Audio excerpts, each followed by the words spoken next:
नमस्कार and welcome you world affairs. मैं हूं प्रशांत धवन। नाउ स्वतंत्र दिवस की आप सबको हार्दिक शुभकामनाएं। और आपने नोटिस किया होगा कि हमारे प्राइम मिनिस्टर ने स्वतंत्र दिवस के स्पीच में एक बहुत ही इंपॉर्टेंट टारगेट दिया है देश को। ना पहली बात तो मैं वैसे आपको ये बता दूं कि इंडिया का इंडिपेंडेंस डे है तो दुनिया भर के वर्ल्ड लीडर्स ने अलग तरीके से स्पेशली इंडिया के लिए ट्वीट्स करी है। कई लीडर्स ने तो हिंदी में भी लिखा मैसेज, यहां पर आप देख पाओगे इमैनुअल मैक्रों की ट्वीट है, इन्होंने हिंदी में भी एक पोस्ट करी है। उसके अलावा ऑस्ट्रेलिया के जो करंट प्राइम मिनिस्टर हैं एंथोनी अल्बनीसी, इन्होंने भी यहां पर स्पेशल लेटर लिखा इंडिया के लोगों के लिए। और जो बाइडेन समेत व्लादिमीर पुतिन, दुनिया भर के जो मेजर कंट्रीज के वर्ल्ड लीडर्स हैं उनकी तरफ से शुभकामनाएं आई है। शी जिनपिंग ऑब्वियसली इंडिया को ज्यादा कुछ कांग्रेचुलेट करेंगे नहीं क्योंकि दोनों कंट्रीज के रिलेशंस काफी खराब हैं। मगर पूरा वर्ल्ड मीडिया आज के समय में देख रहा हूं कि एक पर्टिकुलर टॉपिक पर बहुत फोकस कर रहा है, वो ये है कि पीएम मोदी ने प्लेज किया है कि आने वाले 25 सालों में, मतलब कि 2047 का हमने यहां पर टारगेट लिया है। 2047 तक इंडिया को हम बनाएंगे एक डेवलप्ड कंट्री। ये सुन के काफी जो बाकी डेवलप्ड कंट्रीज हैं, चाहे ऑस्ट्रेलिया हो, यूएस हो, इनके कान खड़े हो गए हैं कि इंडिया ने एक बहुत ही बड़ा टारगेट पकड़ लिया है कि डेवलपिंग से हम बन जाएंगे डेवलप्ड कंट्री। और जो ये डेवलप्ड कंट्री का टाइटल है, ये अचीव करने के लिए पीएम मोदी ने यह भी कहा कि देश को 5 प्रण लेने होंगे। पहला प्रण यहां पर यह है कि बहुत बड़े संकल्प लेके चलना होगा, क्योंकि देखिए जब आप एक डेवलप्ड कंट्री बनना चाहते हैं, अभी आपको बताऊंगा, आपको अपने कंट्री के जो मापदंड हैं ह्यूमन डेवलपमेंट इंडेक्स में पर कैपिटा इनकम के हिसाब से ये बहुत ही ज्यादा बढ़ाने होंगे। अभी जहां पर हम हैं वहां से लेकर डेवलप्ड कंट्री के टाइटल तक पहुंचने के लिए बहुत ज्यादा मेहनत करने की आवश्यकता है। जो सेकंड प्रण है, यहां पर पीएम मोदी ये कहते हैं कि कॉलोनियल माइंडसेट का कोई भी जो ट्रेस हमारे अंदर है इसको हमको मिटाना होगा। देखिए बिल्कुल, हम अगर हिस्ट्री पढ़े कोई बड़ी बात नहीं है, कल को थोड़ा सा एक इंफीरियोरिटी कॉम्प्लेक्स भी आ जाए कि ब्रिटिशर्स ने 300 सालों तक हम पे राज किया। एक इतना छोटा सा देश, एक टापू जिसने कोई प्रॉपर बैटल में भी हमको हराया था नहीं, एक एम्पायर ने हमारे इंटरनल डिविजन्स का फायदा उठाकर ही कई सालों तक हम पे राज किया, हम पर रेसिज्म किया हमारे देश में। तो ये बहुत ही इंपॉर्टेंट है कि हमारे मन के भीतर अगर गुलामी का एक भी अंश है तो उसे बचने नहीं देना है। ये यहाँ पर लैंग्वेज यूज करी है पीएम मोदी ने, और मेरे हिसाब से ये इंपॉर्टेंट भी है क्योंकि आप ट्रूली एक ग्रेट कंट्री नहीं बन सकते जब तक आप एक गुलामी वाला माइंडसेट बिल्कुल हटा ना दो और अपनी जो रूट्स है, जो आपका ओरिजिन है, उसमें आप प्राइड ना लो। और तीसरा जो प्रण है ये यही है, take pride in our roots. चौथा प्रण है यूनिटी। बात सही है, अगर हम लोग एज ए कंट्री अलग रहेंगे तो जो 300 साल पहले हुआ था वही रिपीट हो सकता है। इट इज इंपॉर्टेंट कि हम लोग अपने आप को रीजन के हिसाब से ना देखें कि मैं पंजाबी हूं, ये वहां का है, ये साउथ का है। इट इज इंपॉर्टेंट कि all of us see ourselves as Indians first. और जो फिफ्थ प्रण है ये है sense of duty among the citizens. अब ये बात तो देखिए हमारे संविधान में भी आपको मिलेगी कि नागरिकों की एक फंडामेंटल ड्यूटी है, मगर ये बात मेरे ख्याल से रिमाइंड करवाना भी बहुत ही इंपॉर्टेंट है कि एज सिटीजंस हमारा भी बहुत स्टेक है हमारी कंट्री के डेवलपमेंट में, और हमारा भी एक कांस्टेंट एंडेवर बनता है कि हम इंश्योर करें कि लगातार हमारा कंट्री तरक्की करे और हम एक बेहतर सिटीजन कैसे बन सकते हैं। अब यहाँ पर आप यही पूछ सकते हो कि क्या इंडिया के लिए जेन्युइनली पॉसिबल है एक डेवलप्ड कंट्री बनना 25 सालों में। पहले अभी के लिए ये जान लो कि हम कहाँ पे खड़े हैं। हमारी जो नॉमिनल जीडीपी है ये है 3.3 ट्रिलियन। ये मैं आपको डेटा दिखा रहा हूँ आईएमएफ का। वर्ल्ड बैंक के डेटा के हिसाब से आपको दिखेगा 3.17 या फिर 3.18 ट्रिलियन डॉलर्स के आसपास। और उसके अलावा हमारी जीडीपी पर कैपिटा आप अगर देखोगे तो आपको मिलेगी $2,500 के आसपास। और इसलिए इंडिया को कहा जाता है एक developing country.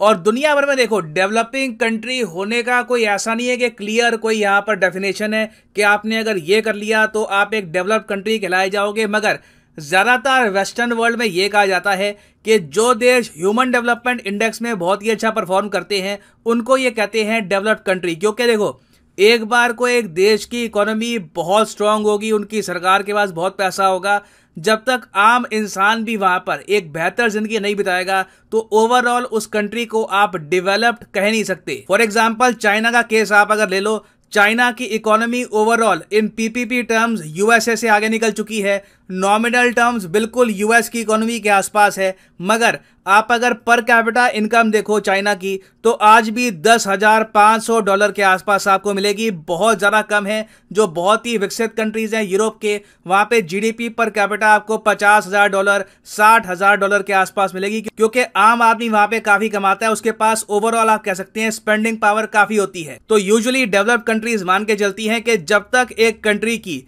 GDP per capita $20,000 के आसपास नहीं पहुंचती, उसको ये डेवलप्ड कंट्री नहीं मानते। उसके अलावा एक और यहां पर फैक्टर आता है ह्यूमन डेवलपमेंट इंडेक्स का। कहा जाता है कि ह्यूमन डेवलपमेंट इंडेक्स का जो टोटल स्कोर है, अगर एक कंट्री का 0.800 से नीचे है तो उस कंट्री को हम एक डेवलप्ड कंट्री या फिर इवन एक एडवांस्ड इकोनॉमी नहीं कह सकते। और इस केस में इंडिया अभी कहां पर खड़ा है, ये मैं आपको डायरेक्टली यूएन की ह्यूमन डेवलपमेंट वेबसाइट से दिखाता हूं। तो यहां पर आप देख पाओगे यूएनडीपी की वेबसाइट है। अब आप नोटिस करोगे कि ह्यूमन डेवलपमेंट इंडेक्स में जो कंट्री सबसे बेहतरीन परफॉर्मेंस देती हैं, फॉर एग्जांपल नॉर्वे, आयरलैंड, इनकी एचडीआई वैल्यू कितनी हाई है, 0.955। तो इंडिया इनसे अभी बहुत कम आपको मिलेगा। आप देखोगे बाकी जो कई और देश हैं ये भी आपको काफी हाई एचडीआई वैल्यू वाले मिलेंगे। फॉर एग्जांपल सऊदी अरेबिया हो गया, रोमेनिया, इवन कजाकिस्तान की एचडीआई वैल्यू काफी हाई है। इंडिया को ढूंढने के लिए हमको यहाँ पे जाना होगा नीचे। इंडिया अभी खड़ा है 0.645 पे। तो जो ये स्कोर है 0.645 का, इसको हमको 0.800 के पार ले जाना होगा। इसके लिए इंपॉर्टेंट ये है कि हमारे देश में लोगों की क्वालिटी ऑफ लाइफ बेहतर हो, एजुकेशन बेहतर हो, लोगों को प्रॉपर जॉब्स मिले, हेल्थ केयर बेहतर हो। ये सब चीजें आपको किसी कंट्री में दूर से ही दिख जाएंगी। आज भी आप अगर देखो तो हमारे देश से लोग एक बेहतर जिंदगी की तलाश में यूरोप या फिर यूएस जाते हैं। वहां के लोग हमारे देश की नागरिकता के लिए पीछे नहीं भागते। और हाँ, मुझे पता है यहाँ पे आप पूछोगे चाइना का यहाँ पर एचडीआई वैल्यू क्या है। चाइना का थोड़ा बेहतर है, मगर चाइना का भी अभी 800 के पार गया नहीं है। चाइना की एचडीआई वैल्यू आपको मिलेगी 0.761। इनको भी 800 के पार जाने में अभी लग जाएंगे, कई साल लग जाएंगे। तो मेरे हिसाब से अगर इंडिया को जेन्युइनली एक डेवलप्ड कंट्री बनना है 25 सालों में, तो बहुत ज़्यादा मेहनत करनी पड़ेगी। कंसिस्टेंटली 10% से ऊपर ग्रोथ रेट रखनी पड़ेगी बहुत लंबे समय तक। ये ग्रोथ रेट कम नहीं होनी चाहिए। वापस 5-4% के आसपास ग्रो करना स्टार्ट कर दिए तो प्रॉब्लम आ जाएगी, क्योंकि ओवरऑल हमारी इंडस्ट्री आगे बढ़ेगी नहीं, रेवेन्यू नहीं आएगा सरकार के पास। और घूम फिर के यहाँ पे सरकार का होने वाला है क्रिटिकल रोल। मेरे हिसाब से पहला काम सरकार को ये करना चाहिए कि फ्यूल को लेकर हमको आत्मनिर्भर बनना होगा। हमारी विदेशी मुद्रा जो कच्चे तेल के लिए देश के बाहर जाती है, ये हमको रोकना होगा, क्योंकि यही पैसा हम अपने लोगों की एजुकेशन, हेल्थ केयर पे खर्च सकते हैं, जिससे इवेंचुअली 25 साल नहीं तो 30-35 साल में इवेंचुअली हम एक डेवलप्ड कंट्री बन पाएं। और ये बात पीएम मोदी ने अपने स्पीच में कही भी है कि एनर्जी के मामले में आत्मनिर्भर होना बहुत ही इंपॉर्टेंट है। ना यहाँ पर मैं यही मेंशन कर दूं कि पीएम मोदी के स्पीचेस वैसे काफी लंबे होते हैं। आप अगर बाकी प्राइम मिनिस्टर्स को देख लो, चाहे डॉक्टर मनमोहन सिंह हो या फिर अटल बिहारी वाजपेयी जी हो, दोनों के स्पीचेस इंडिपेंडेंस डे में होते थे मैक्सिमम 40 मिनट के या फिर ऑन एवरेज 30-35 मिनट के। मोदी जी लंबे लंबे स्पीच दे चुके हैं। 2020 में इनका स्पीच टोटल 90 मिनट्स का था, उसके बाद 88 मिनट्स का हुआ। इस बार जो इनका स्पीच था रिलेटिवली छोटा था पिछले सालों से, मगर फिर भी काफी लंबा था, 74 मिनट्स का स्पीच। मगर इस स्पीच में इंटरेस्टिंगली पीएम मोदी ने कोई बड़ी अनाउंसमेंट नहीं करी किसी स्कीम की। नहीं तो इससे पहले आपको याद होगा कि 2014 में पीएम मोदी ने शुरू किए थे 7 इनिशिएटिव्स, जन धन योजना, skill India, make in India, digital India, स्वच्छ भारत। फिर 2015 में startup India, stand up India वगैरह बहुत सी ऐसी स्कीम्स अनाउंस करी थी। बट इस बार मोदी जी ने कोई भी स्कीम, एक भी स्कीम का यहाँ पर मेंशन किया नहीं है। सिंपली यहाँ पे इन्होंने देश को बड़े टारगेट दिए हैं। कंट्री अभी के लिए कैसे इंप्रूवमेंट ला सकता है, सिटीजन्स खुद में कैसे इंप्रूवमेंट ला सकते हैं, इस पर फोकस किया है। तो बाकी के स्पीच में आप अगर देखो तो पीएम मोदी ने 2 चैलेंजेस की बात करी है कि 2 चुनौतियां हैं देश के सामने आज के समय बहुत बड़ी। पीएम मोदी ने कहा है कि पहली चुनौती है करप्शन। करप्शन बिल्कुल हमारे देश के सामने एक बहुत ही बड़ा चैलेंज है। अगर आप ट्रांसपेरेंसी इंटरनेशनल के करप्शन परसेप्शन इंडेक्स को देखो तो भारत की रैंक आज भी बहुत खराब है। 85th आपको मिलेगी इंडिया की रैंक, जबकि चाइना की रैंक इंप्रूव होकर पहुंच चुकी है 66 पर। तो पीएम मोदी ने यहाँ पर यह कहा है कि जो लोग करप्शन करते हैं उनको शेम करना बहुत ही इंपॉर्टेंट है। और इन्होंने कैटेगोरिकली ये कहा कि जिन्होंने इंडिया को लूटा था दे विल हैव टू पे। उसके अलावा ना, करप्शन के अलावा पीएम मोदी ने यह कहा कि सेकंड चैलेंज इंडिया के सामने है डायनेस्टी पॉलिटिक्स का। बेसिकली इन्होंने यहाँ पर बात करी नेपोटिज्म की, डायनेस्टी की, कि कैसे वंशवाद चलता आता है, बहुत लंबे समय तक एक ही फैमिली के लोगों को मिलती है अपॉर्चुनिटी। ऑफ कोर्स यहाँ पे ये जो स्टेटमेंट है थोड़ी पॉलिटिकल भी है। जो इंडियन नेशनल कांग्रेस है ये स्टेटमेंट सुन के काफी गुस्सा हो गई। इन्होंने पलट के जवाब दिया कि अमित शाह के जो बेटे हैं जय शाह, उसके अलावा ज्योतिरादित्य सिंधिया, तो इस स्टेटमेंट को लेकर थोड़ी सी पॉलिटिक्स हो गई। मगर देखिए नेपोटिज्म दुनिया भर में एक प्रॉब्लम तो है और कहीं ना कहीं एक बहुत ही कंट्रोवर्शियल टॉपिक है कि इससे हम कैसे डील करें।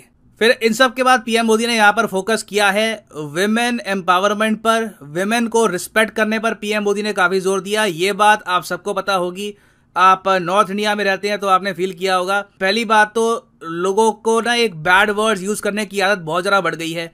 उसके अलावा जो ये बैड वर्ड्स है आप देखोगे ज़्यादातर विमेन को ही टारगेटेड होते हैं, तो इससे एक बहुत ही ज़्यादा खराब मेंटेलिटी भी बनती है सोसाइटी में। मैं चाहता हूं ये जो छोटी सी क्लिप है ये आप देखें। लेकिन मेरे भीतर का दर्द मैं कहां कहूंगा, देशवासियों के सामने नहीं कहूंगा तो कहां कहूंगा। और वो है किसी न किसी कारण से हमारे अंदर एक ऐसी विकृति आई है, हमारी बोलचाल में, हमारे व्यवहार में, हमारे कुछ शब्दों में हम नारी का अपमान करते हैं। क्या हम स्वभाव से, संस्कार से, रोजमर्रा की जिंदगी में नारी को अपमानित करने वाली हर बात से मुक्ति का संकल्प ले सकते हैं?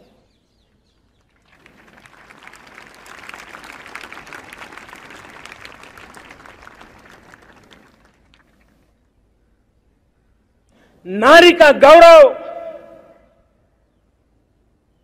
राष्ट्र के सपने पूरे करने में बहुत बड़ी पूंजी बनने वाला है। यह सामर्थ्य मैं देख रहा हूं।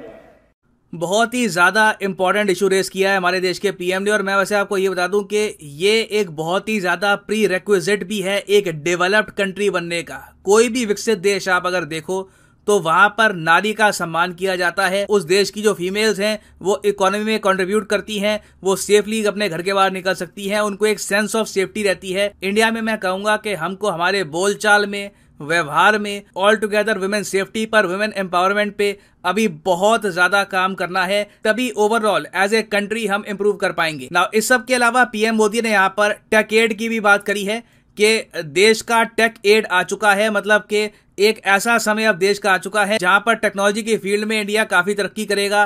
पीएम मोदी ने कहा है कि 5G बहुत ही जल्द देश में आ जाएगा। 5G का रिसेंटली आपको पता होगा कि ऑक्शन हुआ है, सरकार को 1.5 लाख करोड़ से भी ऊपर की कमाई हुई है। बिलियन डॉलर में कितने हो गई ये?